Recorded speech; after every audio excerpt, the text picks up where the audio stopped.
बिस्मिल्लाहिर्रहमानिर्रहीम। अस्सलाम वालेकुम। लास्ट लेक्चर में हमने जेनेटिक्स का स्टार्ट लिया था, तो उसमें हमने जेनेटिक्स को एक्सप्लेन किया था। इसके बाद हमने मेंडल की हिस्ट्री को थोड़ा सा एक्सप्लेन किया था। आज हम नेक्स्ट टॉपिक डिस्कस करेंगे, दैट इज जेनेटिक टर्मिनोलॉजीज।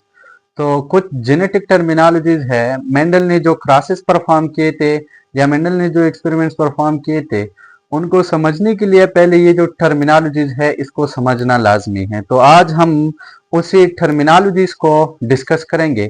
देखिए, मैंने टॉपिक दिया है जेनेटिक टर्मिनोलॉजीज।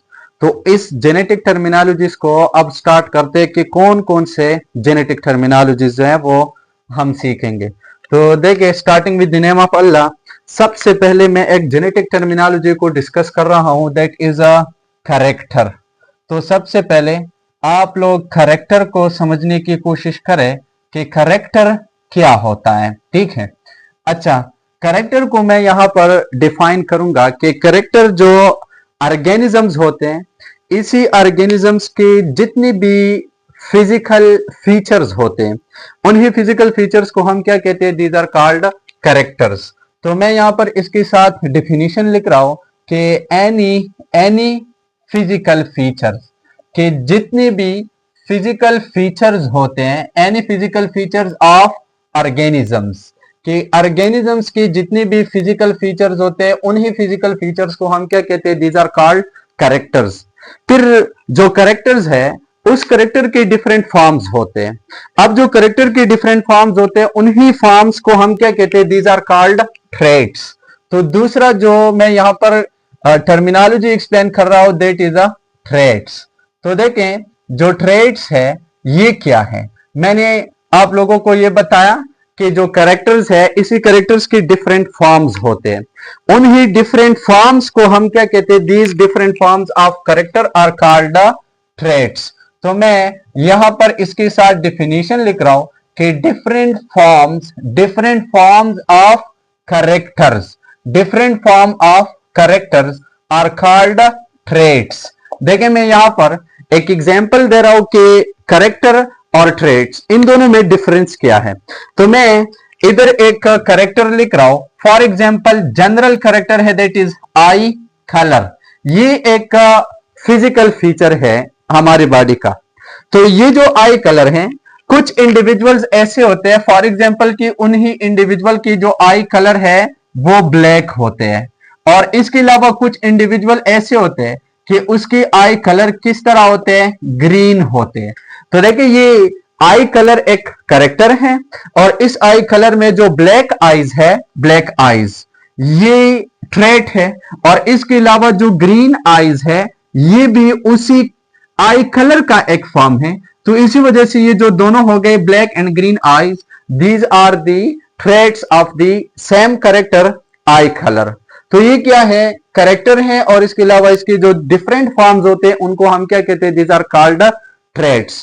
अब ये जो ट्रेट्स होते हैं, जो फिजिकल जितनी भी फीचर्स होते हैं ऑर्गेनिजम्स की बॉडी में, ये कहां से कंट्रोल होते हैं। तो इस ऑर्गेनिजम्स की बॉडी के अंदर जो सेल्स होते हैं, उन्हीं सेल्स के अंदर डीएनए होता है। वो डीएनए इस सारे कैरेक्टर्स को कंट्रोल करते हैं। जो डीएनए सारे कैरेक्टर्स को कंट्रोल करते हैं, इसके ऊपर कुछ फिजिकल सेगमेंट्स होते हैं। वो सेगमेंट्स ही एक्चुअली इस कैरेक्टर्स को कंट्रोल करते हैं, और जो सेगमेंट्स इसी कैरेक्टर्स को कंट्रोल करते हैं, डीएनए के सेगमेंट्स, उन्हीं सेगमेंट्स को हम क्या कहते हैं, दीज आर कॉल्ड जीन्स। तो मैं यहां पर तीसरी टर्मिनोलॉजी को डिफाइन कर रहा हूं कि जीन क्या होते हैं। देखें, जो जीन है, इस जीन को मैं यहां पर डिफाइन कर रहा हूं कि जो सेगमेंट्स ऑफ डीएनए होते हैं, जो एक कैरेक्टर को कंट्रोल करते हैं, उसी सेगमेंट्स ऑफ डीएनए को क्या कहते हैं, दीज आर कॉल्ड जीन्स। इससे पहले, जीन के डिफिनीशन से पहले ये नोट कर लें कि जितनी भी इंफॉर्मेशन है या जितनी भी कैरेक्टर है, वो कहां से कंट्रोल्ड होते हैं, ये डीएनए से कंट्रोल्ड होते हैं। तो डीएनए के अंदर इंफॉर्मेशन स्टोर होते हैं, इंफॉर्मेशन अबाउट ऑल कैरेक्टर्स। जितने भी कैरेक्टर्स होते हैं, उनके जो इंफॉर्मेशन होते हैं, वो डीएनए के अंदर ही स्टोर्ड होते हैं। अब ये जो इंफॉर्मेशन इस डीएनए के अंदर स्टोर्ड होते हैं, तो ये स्टोर्ड होते हैं in the form of different segments. और वो जो सेगमेंट्स इसी डीएनए के ऊपर प्रेजेंट होते हैं, जो डीएनए की सेगमेंट्स होते हैं जो इसी कैरेक्टर्स को कंट्रोल करते हैं, उनको क्या कहते हैं? These are called genes. तो देखें, मैं यहां पर इसी जीन का डिफिनीशन लिख रहा हूं कि genes are the segments of DNA, जो डीएनए की सेगमेंट्स होते हैं जो क्या करते हैं? Gene segments of DNA codes for specific character, जो किसी स्पेसिफिक कैरेक्टर के लिए इंफॉर्मेशन रखती है या जो स्पेसिफिक कैरेक्टर्स है उसके लिए कोडिंग रखती है, उसको हम क्या कहते हैं? These segments of DNA are called genes. ठीक है। अच्छा, अब ये जो डीएनए है हमारी सेल के अंदर, ये डीएनए प्रेजेंट होता है प्रोटीन के साथ कॉम्बिनेशन में, और जब ये प्रोटीन के साथ कॉम्बिनेशन में प्रेजेंट होता है उस कॉम्बिनेशन को हम क्या कहते हैं? These are called chromosome. तो इसका मतलब ये हुआ कि जो जीन है वो क्रोमोसोम्स के ऊपर प्रेजेंट होते हैं। अब इसी क्रोमोसोम के ऊपर जो जीन का पोजीशन होता है, जीन का लोकेशन होता है, उसको हम क्या कहते हैं? That is called locus. तो मैं यहां पर ये लिख रहा हूं कि लोकस क्या होता है? Locus is the position, locus is the position या लोकेशन ऑफ जीन्स। जो जीन्स होते हैं ये क्रोमोसोम के ऊपर प्रेजेंट होते हैं, तो वो पोजीशन या वो लोकेशन ऑफ जीन कि ये क्रोमोसोम के ऊपर होते हैं, उसको हम क्या कहते हैं? These are called locus. अब एक जीन जिस लोकेशन पे प्रेजेंट होता है उसको हम कहते हैं लोकस, दूसरा जीन प्रेजेंट होता है उसको हम कहते हैं लोकस। जब बहुत सारे जीन्स इस क्रोमोसोम पे डिफरेंट पोजीशंस के ऊपर प्रेजेंट होते हैं तो उनके लिए हम प्लूरल एक वर्ड यूज करते हैं, दैट इज लोकाई। तो देखें, जो लोकस है ये एक सिंगुलर वर्ड है, इस लोकस का जो प्लूरल वर्ड है, plural, that is a loci. तो ये लोकाई भी जहन में रखे, और इसके अलावा लोकस जो है ये भी याद रखे कि लोकस सिंगुलर वर्ड है और जो लोकाई है that is a plural word. अब ये जीन्स जो होते हैं, जीन्स, इसकी एग्जाम्पल मैं यहां पर लिख रहा हूं कि जीन के एग्जाम्पल क्या होंगे। तो जो कैरेक्टर का एग्जाम्पल मैंने दे दिया, इसी कैरेक्टर की एग्जाम्पल को मैं दोबारा यहां पर लिख रहा हूं कि ये जो आई कलर है ये जीन की वजह से कंट्रोल होगा या जीन ही इसको कंट्रोल करेगा। तो जीन फॉर आई कलर, मैं एग्जाम्पल में लिख रहा हूं जीन फॉर आई कलर। ठीक है। अच्छा, जो जीन फॉर आई कलर है ये क्रोमोसोम्स के ऊपर प्रेजेंट होता है। अब इस जीन के बाद जो नेक्स्ट टर्मिनोलॉजी है दैट इज अ अलील।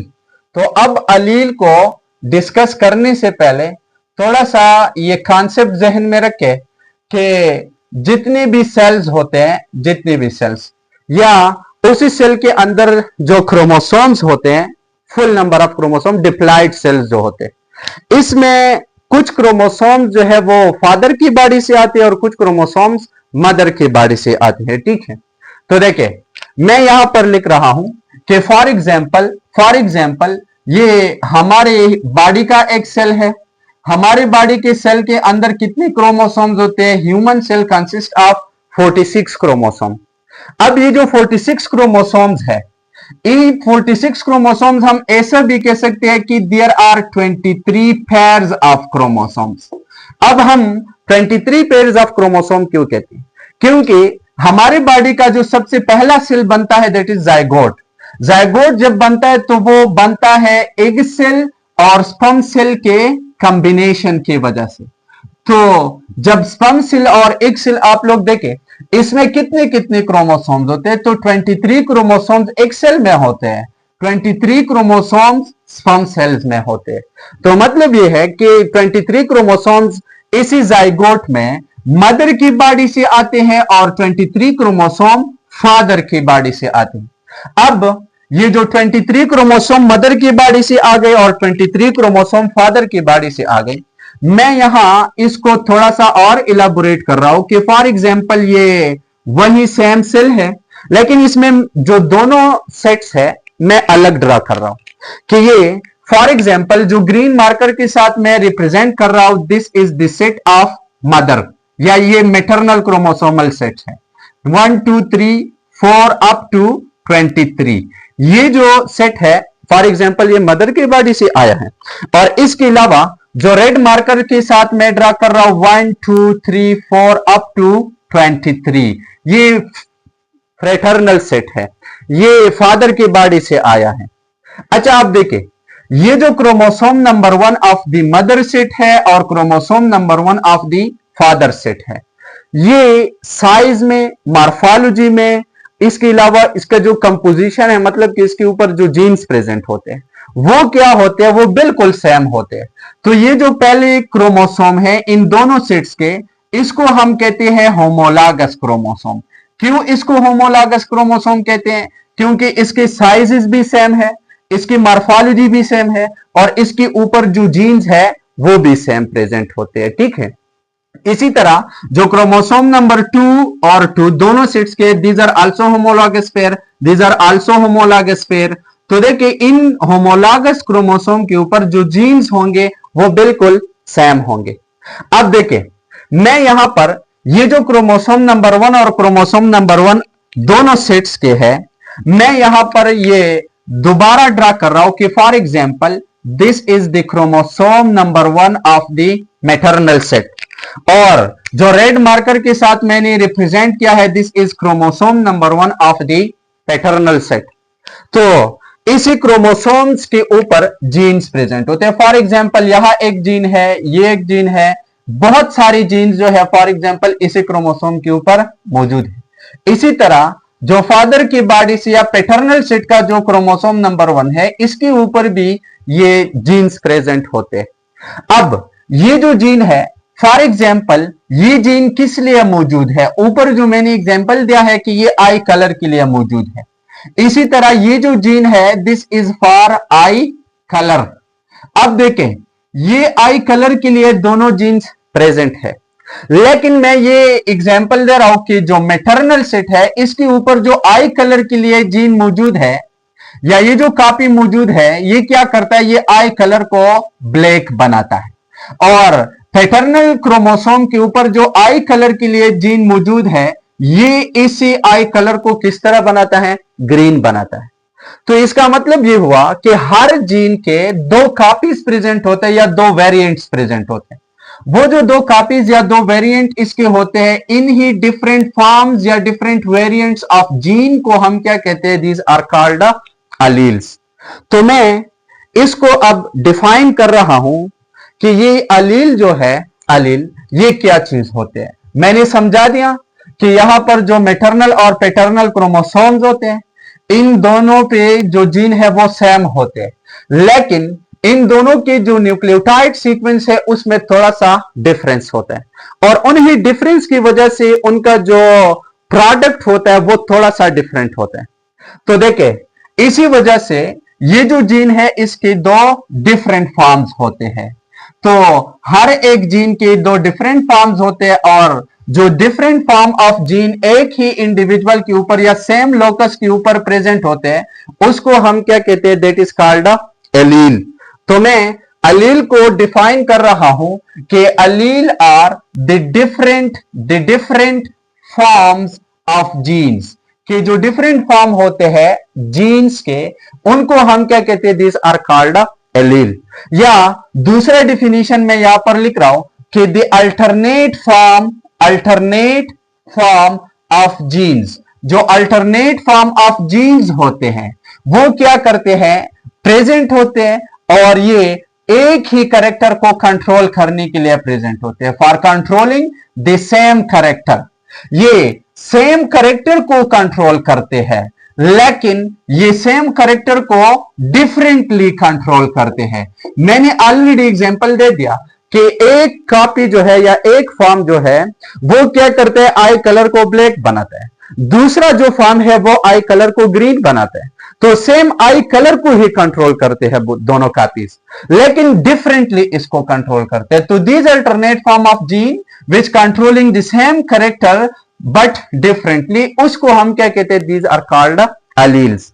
या आप लोग इसको इसी तरह भी डिफाइन कर सकते हैं कि जो डिफरेंट वेरिएंट्स होते हैं, different different variants of jeans.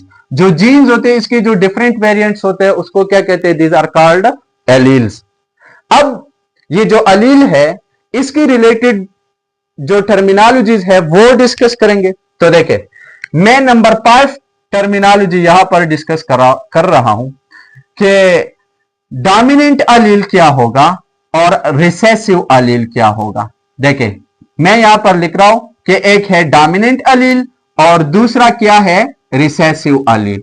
तो मैंने इससे पहले जो एग्जाम्पल दे दिया कि फॉर एग्जाम्पल मैटरनल सेट के ऊपर एक जीन प्रेजेंट होता है, मैटरनल क्रोमोसोम नंबर 1 के ऊपर एक जीन है, जस्ट फॉर एग्जाम्पल, और वो जीन क्या करता है?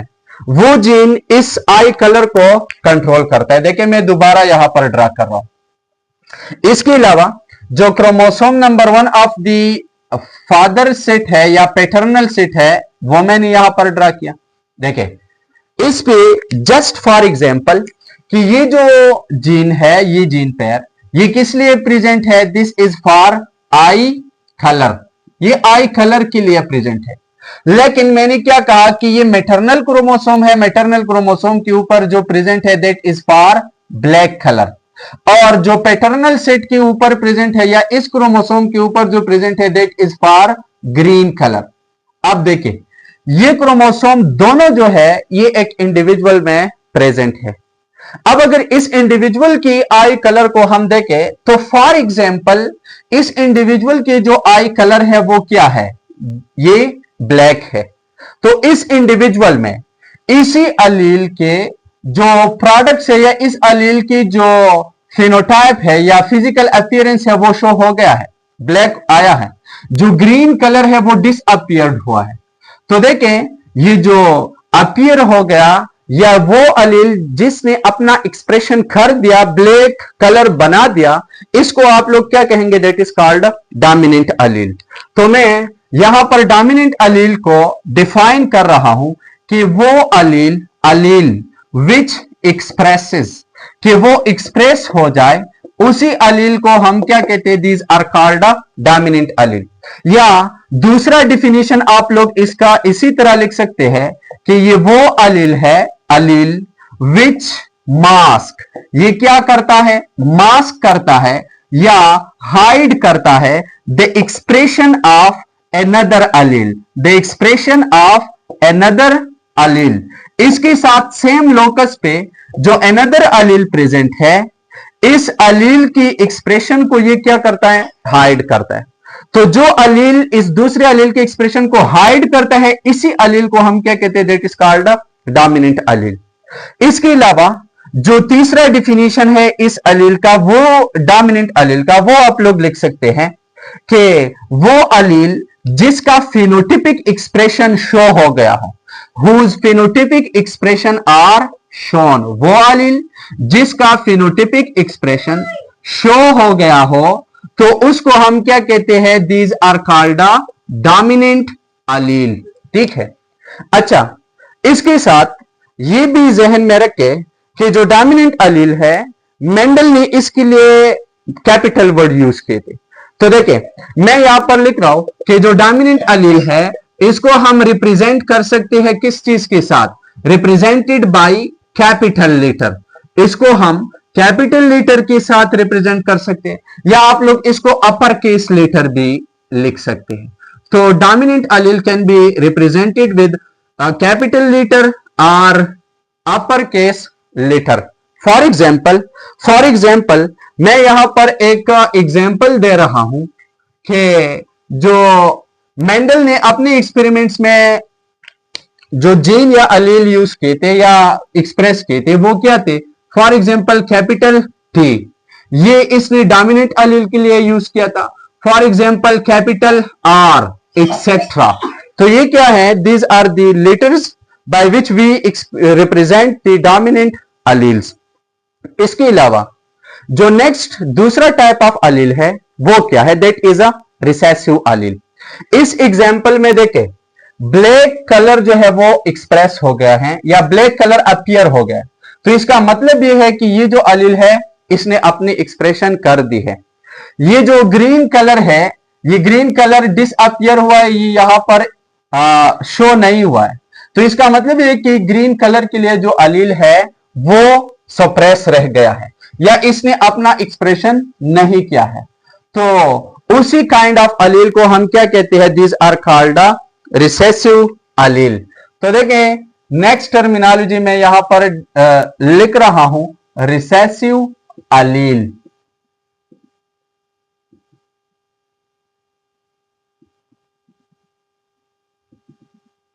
रिसेसिव अलील वो अलील होते हैं जिसकी एक्सप्रेशन नहीं होती, या वो अलील जो डोमिनेंट अलील ने हाइड किया है, इसकी एक्सप्रेशन को हाइड किया है या मास्क किया है, उसको हम क्या कहते हैं, that is called recessive allele. या इसी तरह इसका जो मैंने तीसरा डिफिनीशन लिखा है कि इसका एक्सप्रेशन शो होता है, उसमें हम लिखेंगे कि वो अलील जिसका फिनोटाइपिक एक्सप्रेशन शो नहीं हुआ हो, तो उसको हम क्या कहेंगे, that is called recessive allele. तो देखिए मैं यहां पर डिफिनीशन लिख रहा हूं कि अलील विच रिमेन सप्रेस्ड, वो अलील कि जो सप्रेस्ड रह जाए, सप्रेस्ड रह जाए। सप्रेस्ड रहने का मतलब ये है कि वो अपना एक्सप्रेशन ना कर दे, उसी काइंड ऑफ अलील को हम कहेंगे रिसेसिव अलील।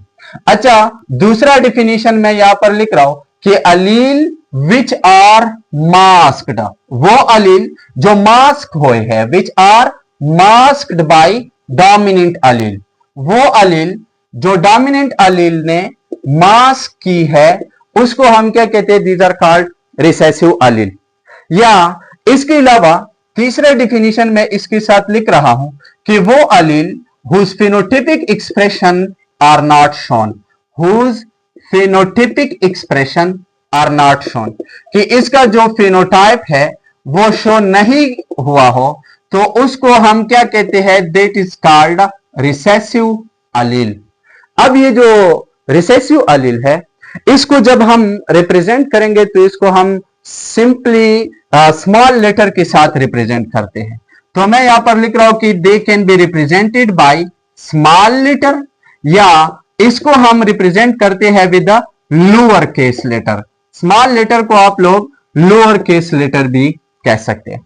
फॉर एग्जाम्पल यहां पर मैंने डोमिनेंट अलील के साथ कैपिटल टी और कैपिटल आर लिखा है, इसके साथ मैं क्या लिख रहा हूं कि जो रिसेसिव है उसको हम स्मॉल लेटर के साथ रिप्रेजेंट करते हैं, तो small T and small R etcetera. इसी तरह हम इस रिसेसिव अलील को एक्सप्रेस करते हैं। अब इस अलील के प्रेजेंस के साथ के रिलेटेड जो टर्मिनोलॉजीज है वो भी है। एक को हम कहते हैं होमोजाइगस और दूसरी कंडीशन को हम कहते हैं हेट्रोजाइगस। तो वो इंडिविजुअल जिसमें दोनों अलील जब एक कैरेक्टर के लिए प्रेजेंट हो और दोनों अलील सेम हो, या दोनों डोमिनेंट हो या दोनों रिसेसिव हो, उनको हम क्या कहते हैं, दीज आर कॉल्ड होमोजाइगस।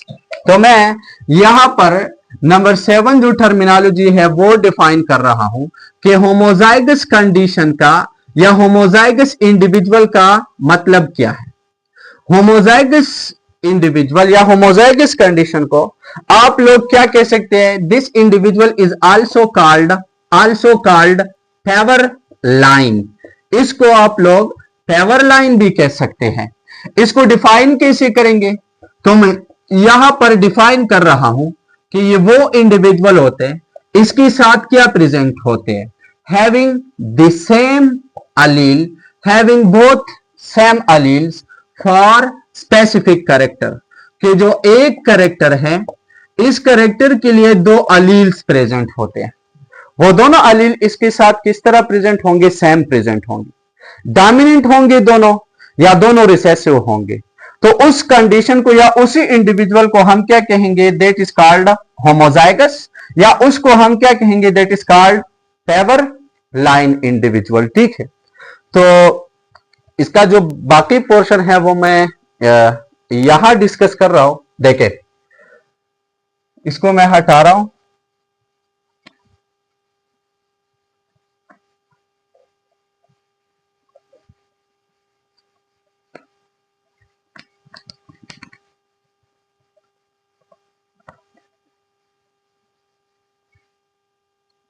अच्छा, तो मैंने क्या कहा कि वो इंडिविजुअल जिसके साथ सेम अलील या सिमिलर अलील प्रेजेंट होते हैं फॉर स्पेसिफिक कैरेक्टर, उसको क्या कहते हैं? These are called homozygous. तो सेम अलील या तो दोनों डोमिनेंट होंगे। देखे, मैं यहां पर क्या लिख रहा हूं कि बोथ डोमिनेंट होंगे, या दोनों क्या होंगे? Are recessive. दोनों जो अलील है या तो दोनों डोमिनेंट अलील होंगे या दोनों रिसेसिव अलील होंगे, तो उसको हम क्या कहेंगे? These are called homozygous. अब मैं यहां पर इस होमोजाइगस केस या इंडिविजुअल का एग्जांपल दे रहा हूं कि फॉर एग्जांपल मैंने यहां पर कैपिटल टी कैपिटल आर लिखा है, इधर मैंने रिसेसिव अलील को स्मॉल टी स्मॉल आर के साथ रिप्रेजेंट किया है। तो देखिए, जब दोनों अलील इस एक इंडिविजुअल के अंदर कैपिटल टी हो, ये होमोजाइगस है, या दोनों अलील स्मॉल टी हो, ये होमोजाइगस है। इसी तरह कैपिटल आर या स्मॉल आर, तो जब दोनों रिसेसिव या दोनों डोमिनेंट हो, उसको हम कहेंगे होमोजाइगस। इसके अलावा जो दूसरा केस है, जो दूसरा टाइप ऑफ इंडिविजुअल होता है, दैट इज कॉल्ड हेट्रोजाइगस। तो हेट्रोजाइगस किस तरह का इंडिविजुअल होता है? इस हेट्रोजाइगस इंडिविजुअल को आप लोग इम्पेवर लाइन भी कह सकते हैं, या इसको आप लोग हाइब्रिड भी कह सकते हैं। तो देखिए, मैं यहां पर इसके साथ लिख रहा हूं कि this is also called impure line, या इसको आप लोग क्या कह सकते हैं? Are hybrid individual. अब ये जो हाइब्रिड इंडिविजुअल है, या इम्पेवर लाइन है, या हेट्रोजाइगस इंडिविजुअल है, ये कैसा इंडिविजुअल होगा? तो ये एक ऐसा इंडिविजुअल होगा, कि इसके साथ क्या प्रेजेंट होंगे? Having different alleles for specific character. एक स्पेसिफिक कैरेक्टर को कंट्रोल करने के लिए इसी इंडिविजुअल के साथ दो डिफरेंट अलील्स प्रेजेंट होंगे। एक डोमिनेंट अलील होगा और दूसरा जो अलील होगा दैट विल बी रिसेसिव। तो जब एक डोमिनेंट और दूसरा रिसेसिव अलील प्रेजेंट होगा, उसी कंडीशन को या उसी इंडिविजुअल को हम क्या कहते हैं? That is called heterozygous individual या हेट्रोजाइगस कंडीशन। अब जो एग्जांपल्स है, मैं इसके साथ भी लिख रहा हूं कि फॉर एग्जांपल जो इंडिविजुअल होता है, इसके साथ अलील जो ठालनेस के लिए फॉर एग्जांपल जो प्लांट से इसके साथ प्रेजेंट होते हैं कैपिटल टी, और दूसरा इसके साथ प्रेजेंट होता है स्मॉल टी। तो एक डोमिनेंट हो गया और दूसरा रिसेसिव हो गया, इसको हम क्या कहते हैं? That is called heterozygous. इसी तरह कैपिटल आर और स्मॉल आर, जब इसी तरह के अलील प्रेजेंट होते हैं तो उसको भी हम क्या कहते हैं? That is called heterozygous. अब जो करेक्टर होता है, इसका फिजिकल जो अपीयरेंस होता है, इसको कहते हैं फेनोटाइप।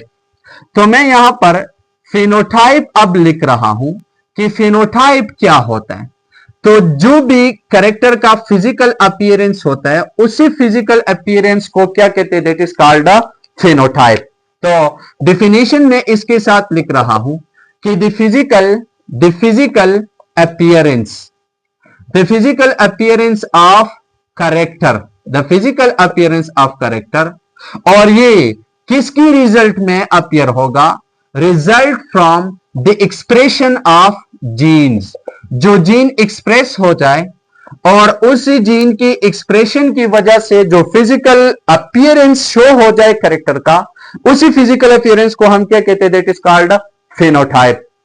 और इसी फिजिकल अपीयरेंस या फिजिकल कैरेक्टर के लिए जो सेल के अंदर या इसी इंडिविजुअल के अंदर जो जीन्स प्रेजेंट होते हैं, जो जेनेटिक मेकअप होता है, उसी जेनेटिक मेकअप को हम क्या कहते हैं? That is called a genotype.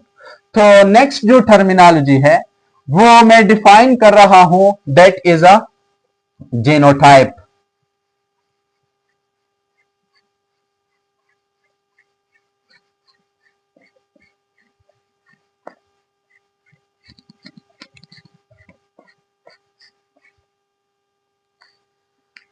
अच्छा, तो 10 जो टर्मिनोलॉजी है दैट इज अ जीनोटाइप। अब जीनोटाइप क्या होते हैं? मैंने ऑलरेडी आप लोगों को ये कहा कि जो करेक्टर होते हैं, इस करेक्टर को कंट्रोल करने के लिए जीन्स प्रेजेंट होते हैं। तो इंडिविजुअल के अंदर या सेल के अंदर इस करेक्टर के लिए जो जेनेटिक मेकअप प्रेजेंट होता है, उसी जेनेटिक मेकअप को क्या कहते हैं? That is called a genotype. तो मैं यहां पर लिख रहा हूं कि genetic makeup for specific character, एक स्पेसिफिक कैरेक्टर के लिए जो जेनेटिक मेकअप होता है, जो जीन की कॉम्बिनेशंस प्रेजेंट होते हैं इनसाइड द सेल या इनसाइड द इंडिविजुअल, उसको क्या कहते हैं? That is called a genotype.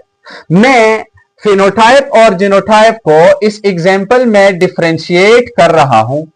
तो देखिए, मैंने यहां पर क्या लिखा है? होमोजाइगस या हेटेरोजाइगस के साथ कैपिटल टी स्मॉल टी, ये हेटेरोजाइगस के साथ मैंने लिखा है, और होमोजाइगस के साथ मैंने लिखा है कैपिटल टी या स्मॉल टी। तो देखिए, मैं यहां पर लिख रहा हूं कि जो कैपिटल टी अलील्स आएंगे, तो जो प्लांट है वो क्या होगा? That will be Thol. तो ये जो कैपिटल टी और कैपिटल टी है, ये जीन कॉम्बिनेशन को रिप्रेजेंट करता है। तो इसको हम क्या कहते हैं? This is called a genotype. ये इसकी वजह से, इस जीन की एक्सप्रेशन की वजह से फिजिकल अपीयरेंस शो हो गया। तो इस फिजिकल अपीयरेंस को हम क्या कहते हैं? This is called a phenotype. तो ये कुछ जेनेटिक टर्मिनोलॉजीज है। मेंडल की जेनेटिक्स को एक्सप्लेन करने के लिए ये बहुत ज्यादा इंपॉर्टेंट है। आप लोग इसको याद रखें, और इंशाल्लाह नेक्स्ट जब हम मेंडल के एक्सपेरिमेंट्स को डिस्कस करेंगे तो ये वहां बार बार रिपीट होंगे कि फिनोटाइप क्या होता है, जीनोटाइप क्या होता है, डोमिनेंट एलील क्या है, रिसेसिव एलील क्या है, होमोजाइगस क्या है, हेटेरोजाइगस क्या है। तो ये सारी जो टर्मिनोलॉजीज है ये वहां रिपीट होंगे। ठीक है, अच्छा, इसके बाद अब ये डिस्कस करते हैं कि मेंडल ने जब अपने एक्सपेरिमेंट्स का स्टार्ट लिया, तो मेंडल ने पी प्लांट्स के कितने कैरेक्टर्स को डिस्कस किए थे या कितने कैरेक्टर उसने स्टडी किए थे। ठीक है, तो देखे, मैं यहां पर ये लिख रहा हूं कि जो मेंडल साइंटिस्ट था, मेंडल, इसी मेंडल ने कितने कैरेक्टर स्टडी किए थे? Mendel studied 7 characters. देखे, 7 कैरेक्टर्स इसने स्टडी किए थे। हर कैरेक्टर्स के दो दो फॉर्म्स थे। जब हर कैरेक्टर्स के 2 फॉर्म्स थे, तो इसी वजह से जो टोटल नंबर ऑफ ट्रेट्स है वो कितने हो गए? 14 ट्रेट्स जो है वो मेंडल ने स्टडी किए थे। और इसी 14 ट्रेट्स में मेंडल ने ये डिफरेंशिएट किए थे कि कौन सा जो ट्रेट है वो डोमिनेंट होगा और कौन सा ट्रेट रिसेसिव होगा। तो इसको हम अब यहां पर एक्सप्लेन करेंगे कि मेंडल ने कौन कौन से ट्रेट्स स्टडी किए थे, इसमें डोमिनेंट कौन से थे और इसमें रिसेसिव कौन से थे। ठीक है, अच्छा, तो मैं यहां पर एक टेबल बना रहा हूं कि फॉर एग्जांपल ये जो मैं यहां पर लिख रहा हूं, ये कैरेक्टर को शो करता है, कैरेक्टर। ठीक है, दूसरा मैं यहां पर लिख रहा हूं, ये क्या शो कर रहा है? दैट इज द डोमिनेंट, के इसमें डोमिनेंट ट्रेट कौन सा है। और इसके अलावा यहां पर मैं क्या लिख रहा हूं? यहां लिखे कि जो रिसेसिव कैरेक्टर है या रिसेसिव ट्रेट्स है वो कौन से हैं। जो मेंडल ने स्टडी किए थे, कौन कौन से रिसेसिव ट्रेट्स थे, रिसेसिव ट्रेट्स। देखिए, कैरेक्टर मैं यहां पर लिख रहा हूं कि जो कैरेक्टर मेंडल ने स्टडी किए थे, सबसे पहला मैं यहां पर लिख रहा हूं कि इसने स्टडी किया था सीड शेप। ये एक कैरेक्टर था। इस कैरेक्टर के 2 ट्रेट्स थे, एक था राउंड और दूसरा जो ट्रेट था दैट वाज रिंकल्ड। तो राउंड जो ट्रेट था, मेंडल ने एक्सपेरिमेंट्स के थ्रू प्रूफ किया था कि ये राउंड क्या है? That is a dominant. इसके अलावा जो रिसेसिव ट्रेट है वो क्या है? That is a wrinkled. Wrinkled recessive था और जो राउंड था दैट वाज अ डोमिनेंट। इसके साथ जो दूसरा कैरेक्टर मेंडल ने स्टडी किया था that was seed colour. Seed का कलर कैसा था? तो देखिए, इसने जो सीड कलर स्टडी किया था, इसमें येलो सीड्स जो थे वो डोमिनेंट थे और इसके अलावा जो ग्रीन सीड्स थे वो क्या थे, देट वर रिसेसिव ट्रेट। अच्छा, जो तीसरा कैरेक्टर मेंडल ने स्टडी किया था that was pod shape. Pod shape, जो मटर की या पी प्लांट्स के जो सीड्स होते हैं वो जिस स्ट्रक्चर के अंदर प्रेजेंट होते हैं, वो फ्रूट्स जो इसका होता है उसको क्या कहते हैं, दैट इज कॉल्ड पॉड। तो इसकी पॉड का शेप इसने स्टडी किया था। तो पॉड दो तरह के शेप्स में प्रेजेंट था। एक पॉड था इन्फ्लेटेड शेप, इन्फ्लेटेड, और दूसरा जो पॉड था दैट वाज कंस्ट्रिक्टेड। अब कंस्ट्रिक्टेड और इन्फ्लेटेड का मतलब क्या है, देखें। कंस्ट्रिक्टेड और इन्फ्लेटेड का मतलब यह कि फॉर एग्जांपल ये जो पॉड है ये बिल्कुल इसी तरह स्ट्रेट है, फ्लैट है, इसको क्या कहते हैं, दैट इज कॉल्ड इन्फ्लेटेड। और जो दूसरा इसने स्टडी किया था उसमें इसी तरह कुछ सिगमेंटेशंस प्रेजेंट थे या कंस्ट्रिक्शंस मौजूद थे, तो इसको इसने क्या कहा, कंस्ट्रिक्टेड। कंस्ट्रिक्टेड रिसेसिव ट्रेट था और जो इन्फ्लेटेड पॉड था दैट वाज डोमिनेंट। नंबर 4 जो कैरेक्टर मेंडल ने स्टडी किया था that was pod colour. Pod colour, ये भी दो ट्रेट्स इसके थे। तो जो ये ग्रीन ट्रेट था, ग्रीन, ये डोमिनेंट था, और इसके अलावा जो येलो कलर था इस पॉड का वो रिसेसिव ट्रेट था। इसके अलावा नंबर 5 में यहां पर लिख रहा हूं कि इसने और क्या स्टडी किए थे, तो फ्लावर पोजीशन को स्टडी किया था। ये एक अनदर कैरेक्टर है। दो तरह के पोजीशंस थे फ्लावर के। एक पोजीशन था एक्सियल और दूसरा जो पोजीशन था दैट वाज टर्मिनल। तो जो एक्सियल पोजीशन था, एक्सियल पोजीशन, वो डोमिनेंट कैरेक्टर था या डोमिनेंट ट्रेट था, और इसके अलावा जो टर्मिनल पोजीशन है, टर्मिनल, वो रिसेसिव ट्रेट था। एक्सियल और टर्मिनल का मतलब क्या है, तो देखिए फॉर एग्जांपल ये प्लांट का स्टेम है, पी प्लांट का। अब इसी पी प्लांट के स्टेम पे जो लेटरली इस एक्सिस के साथ फ्लावर प्रेजेंट होते हैं, इसको हम क्या कहते हैं, this kind of arrangement of flower is called axial arrangement, या इसी फ्लावर्स को कहते हैं एक्सियल फ्लावर्स।